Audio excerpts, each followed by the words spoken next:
ఎన్టీఆర్ భద్రతకి bullet proof bus ఇచ్చారట నరేంద్ర మోదీ. ప్రధాని నరేంద్ర మోదీ జూనియర్ ఎన్టీఆర్కి గ్లోబల్ స్టార్ అయినటువంటి నేపథ్యంలో ఆయన ప్రొటెక్షన్ కోసం ఒక బుల్లెట్ ప్రూఫ్ బస్ని ఇచ్చినట్టుగా అయితే తెలుస్తోంది. ఈ విషయాలు ఇప్పుడు సోషల్ మీడియాలో ఎంతో వైరల్ అవుతోంది.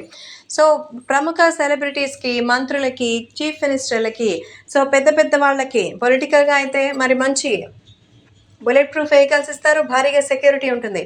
అయితే గ్లోబల్ స్టార్ అయినటువంటి మన ఎన్టీఆర్కి ఉన్న క్రేజ్ని చూసి ఇటీవల ప్రధాని నరేంద్ర మోదీ ఆయన కోసం మరి భారీగా అయితే ఒక బుల్లెట్ ప్రూఫ్ బస్ని అపాయింట్ చేసినట్టుగా తెలుస్తోంది. సో ఎన్టీఆర్కి విపరీతమైనటువంటి మాస్ ఫాలోయింగ్ ఉంది. ఎలక్షన్స్ వస్తున్నాయి. ఏపీలో చాలా రకాలైన ఇబ్బందులు ఉన్న నేపథ్యంలో సో నిజంగానే జూనియర్ ఎన్టీఆర్కి సహాయంగా ఉంటుందనేటువంటి ఉపయోగంతోనే ఈసారి నుంచి ఆయన వ్యానిటీ వ్యాన్గా ఈ బుల్లెట్ ప్రూఫ్ వెహికల్ని ఉపయోగించుకోవాలట. నిజంగానే దీనికోసం లక్షలు ఖర్చు పెట్టి తయారు చేయించిందట కేంద్ర ప్రభుత్వం మన ఎన్టీఆర్కి ఇవ్వడానికి. సో అన్ని విధాలుగా దీన్ని మరి నిరూపించినట్టుగా అయితే తెలుస్తోంది. ప్రస్తుతం మన జూనియర్ ఎన్టీఆర్కి సంబంధించిన ఈ విషయాలు మాత్రం ఎంతో వైరల్ అవుతోంది. సో ఎన్టీఆర్కి సంబంధించిన ఈ విషయాలు ఇప్పుడు సోషల్ మీడియాలో సైతం ఎంతో రచ్చరచ్చగా మారుతోంది. సో జూనియర్ ఎన్టీఆర్ భద్రత కోసం బుల్లెట్ ప్రూఫ్ మరి బస్ని ఇవ్వడంతో అందరూ ఆనందం వ్యక్తం చేస్తున్నారు.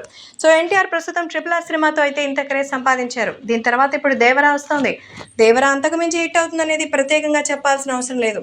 కాబట్టి జూనియర్ ఎన్టీఆర్ గ్లోబల్ స్టార్గా మారిన నేపథ్యంలో ఎన్టీఆర్కి దక్కిన